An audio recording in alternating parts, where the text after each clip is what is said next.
Okay, let's dive right into this. Imagine for a second that a massive global crime syndicate, say Dawood Ibrahim's network, had a luxurious, fully registered corporate headquarters right in the middle of a major city, complete with a sign on the door and everything. Sounds completely impossible, right? We expect these groups to operate hidden away in the shadows. But in Japan, the Yakuza operates exactly like a legal multinational corporation. We're talking official business cards, registered offices, and a highly structured boardroom hierarchy. So, in this explainer, we're going to unpack the organizational machinery of the world's most visible shadow corporation. We'll break down exactly how they built this empire and why, right now, it is collapsing. Think of this explainer as a detailed boardroom case study. Today, we'll be covering 1. The Shadow Economy Corporation, 2. The 9 corporate levels, 3. Rituals for corporate retention, 4. Mafia as disaster relief, and finally, 5. The regulatory crackdown. All right, part 1, the Shadow Economy Corporation.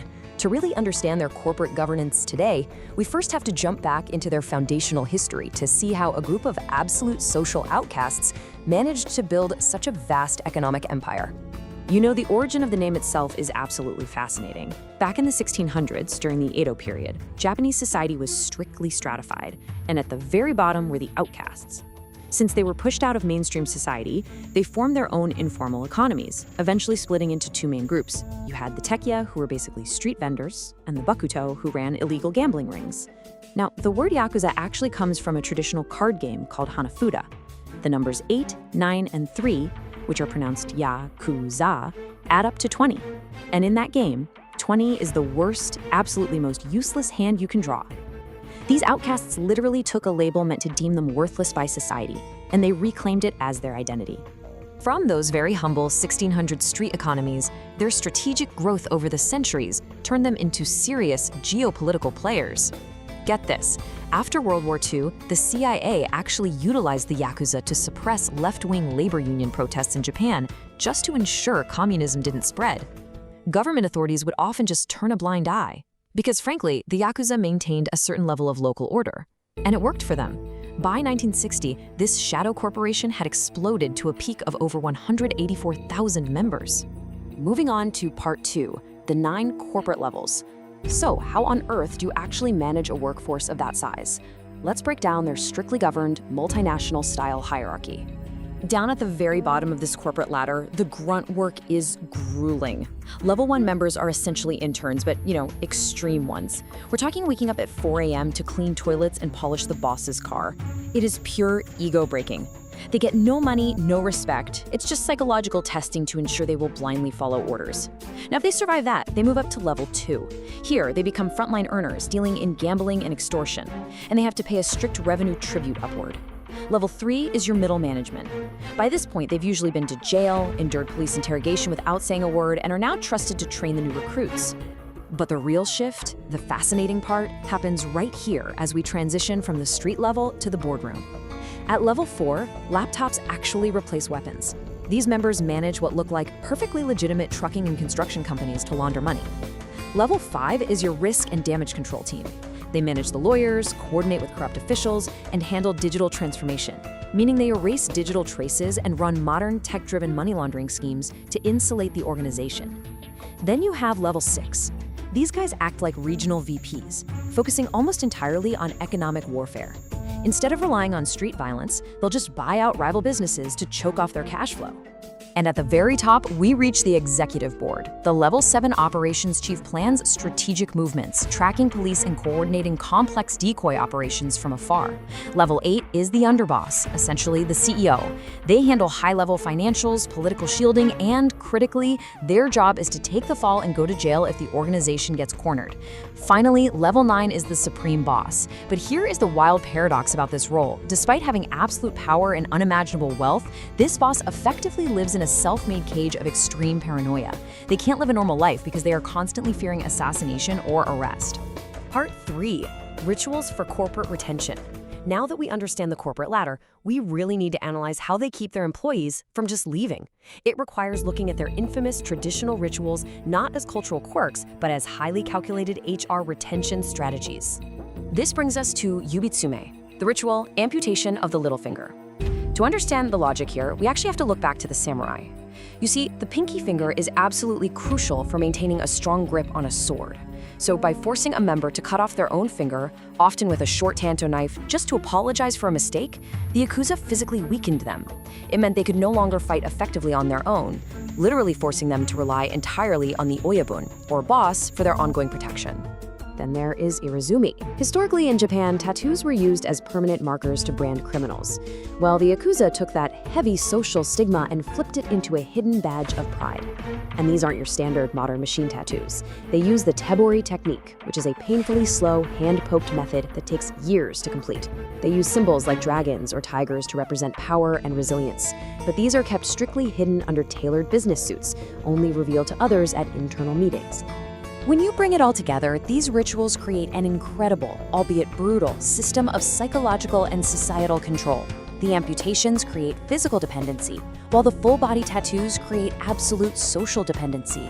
Even in modern Japan, having these specific tattoos prevents you from getting legal employment, entering public baths, or just integrating into normal society. These physical markings deliberately and permanently isolate members, ensuring that the Shadow Corporation is literally their only viable ecosystem for survival. Section 4. Mafia as disaster relief. We're now moving into what is easily the most mind-bending paradox of the Yakuza's operations. Any good multinational corporation has massive corporate social responsibility initiatives, right? Well, the Yakuza is no different. Let's look back at the 1995 Kobe earthquake. The devastation was just massive, but the Japanese government's response was agonizingly slow, completely bogged down by bureaucratic red tape. Meanwhile, the Yamaguchi-gumi, which is a major Yakuza syndicate headquartered right there in Kobe, launched immediate, highly organized relief efforts. They deployed their own boats and helicopters, handed out food and medicine, and even set up anti-looting patrols. Literally a criminal syndicate stepping in as first responders to fill a void left by the state. And history repeated itself during the 2011 Tohoku earthquake and tsunami. The Inagawa Kai Syndicate deployed 25 trucks, with each one packed with 4 tons of essential supplies: food, diapers, batteries, you name it. The Yamaguchi-gumi also provided massive covert support, intentionally hiding their involvement so people wouldn't reject the aid. This creates a profound ethical contradiction. The public reaction was highly mixed. People were balancing their natural fear of a criminal enterprise with a very deep, undeniable appreciation for their life-saving emergency support when the government had failed them. Finally, Section 5, the regulatory crackdown. So how exactly do you defeat an organization that is this entrenched, structured, and in some cases, even appreciated by the public? Let's look at how modern administrative tactics finally brought this shadow corporation to its knees. Japan's regulatory assault was devastatingly effective. Remember that peak of over 184,000 members back in 1960? Well, that number plummeted to around 24,000 in 2021 and down to just 18,800 by 2024. How did the government pull off such a massive reduction? The crazy thing is, they didn't do it with bullets. They did it with paperwork.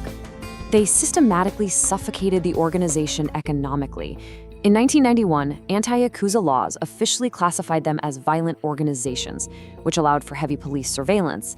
Then came the corporate compliance clauses, known as Yoshin. Suddenly, any legitimate company caught doing business with the Yakuza, even entirely unknowingly, would have its contracts immediately canceled. Then came the financial blacklisting. A known Yakuza member cannot open a bank account, they can't get an insurance, rent an apartment, or even enter a public gym. The government essentially weaponized mainstream society against them. To really put that absolute societal shutout into perspective, just look at this number, 165. That is the exact number of former Yakuza members who successfully found legal jobs between 2010 and 2018. Out of the thousands upon thousands of members who tried to flee the organization to start a new life during that crackdown, only 165 were actually able to legally integrate. Because of their missing fingers, their tattoos, and that permanent societal blacklisting, they were completely locked out. Which naturally leads us to ask, if they are this heavily armed, highly structured, multinational scale syndicate, why doesn't the Yakuza just fight back? Why are they silently accepting their own demise without sparking a massive, violent war? Well, the answer lies in their very corporate mindset. It's called strategic compliance. You see, their entire business model relies on coexisting with society and keeping their visibility as low as possible. Their executive focus is entirely on long-term profit and stability, not chaotic anarchy. Their internal calculations recognize that launching a violent war against a highly capable Japanese state would result in their total immediate annihilation. So they know exactly when to lay low to ensure that whatever is left of the organization can survive long-term within Japan's political landscape. And that reveals the really profound irony of the modern Yakuza. To build unshakable loyalty, they physically and socially branded their members. But those very retention rituals have now trapped them in a society that has entirely shut them out. It's a cage they built themselves, from which they can no longer escape. As we wrap up this explainer, I want to leave you with one final provocative thought. The Yakuza, for all their criminality, provided a highly regulated, somewhat predictable order to the underground world. By completely suffocating and dismantling this highly structured shadow corporation, does the state actually solve the problem of crime, or does it simply leave a dangerous vacuum for far worse, unorganized, and totally unpredictable chaos to take its place? Definitely something to think about. Thanks for joining me on this deep dive into the organizational machinery of the Yakuza.